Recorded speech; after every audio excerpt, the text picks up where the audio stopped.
मैं आस्था में विश्वास करता हूं, सबकी आस्था का भी सम्मान करता हूं, लेकिन अंधविश्वास को कतई नहीं मानता, एकदम नहीं मानता। मुझे बोला गया था कि नोएडा नहीं जाना है। मैंने कहा क्यों? कहा वहां सीएम नहीं जाते। तो मैंने कहा क्या नोएडा यूपी से बाहर है? कहा नहीं साहब, ये मान्यता है कि सीएम उतर जाएंगे कुर्सी से। तो हमने कहा भी कुर्सी से तो एक दिन कुर्सी को जाना ही है, तो कुर्सी के मोह में हम क्यों पड़े? मैं जाऊंगा वहां जरूर। और मैं गया था वहां पे। जब मैं गया तो मैंने देखा क्यों ये लोग बोलते थे, तो पता लगा वहां 4 लाख मामले बिल्डर और बायर्स के।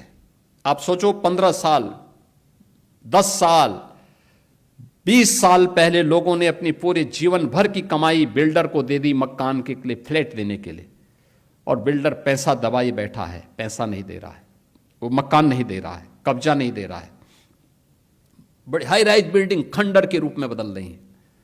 मैंने बैठक की अथॉरिटी की, Noida authority, greater Noida authority. तो ग्रेटर नोएडा अथॉरिटी मेरे पास आया, उसके सीईओ आए, कहा साहब हम पे 6,000 करोड़ का कर्जा है। दूसरी अथॉरिटी से मैंने कहा, उसने कहा साहब हम पे 3,000 करोड़ का कर्जा है। तो मैंने कहा यार मैं कहां फंस गया हूं, वो तो सब भिखमंगे हैं। अब इन भिखमंगों से मैं बोलूं कि तुम इन 4 लाख लोगों को मकान दो, तो मैं फंस गया वहां पे। मैंने कहा ये मेरी स्थिति बड़ी अजीब सी है।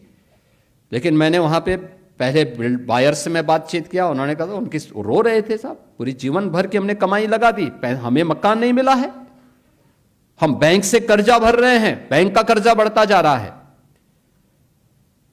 मैं बिल्डर के साथ मिला तो बिल्डर अलग से रोए, कहते हैं साहब हमने पैसा लगाया, लेकिन उस समय की सरकारों ने हमें पूरी तरह निचोड़ दिया है, हमारी सामर्थ्य नहीं है।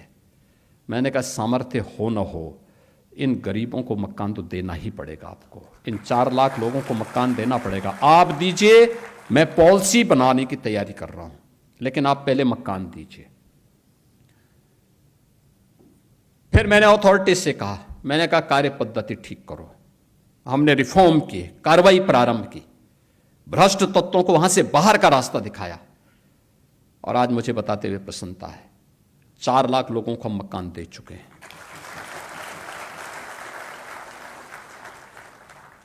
जो अथॉरिटी मेरे सामने कहती थी कि हमारे पास पैसा नहीं, हम तो कर्ज में हैं, आज उसके पास 6,000 करोड़ का सरप्लस है।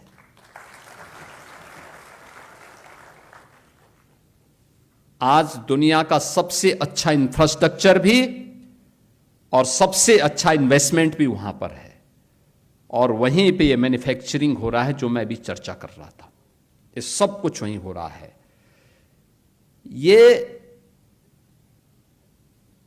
उस अंधविश्वास को मानने वाले लोग कौन थे जो भारत की आस्था पर उंगली उठाते हैं?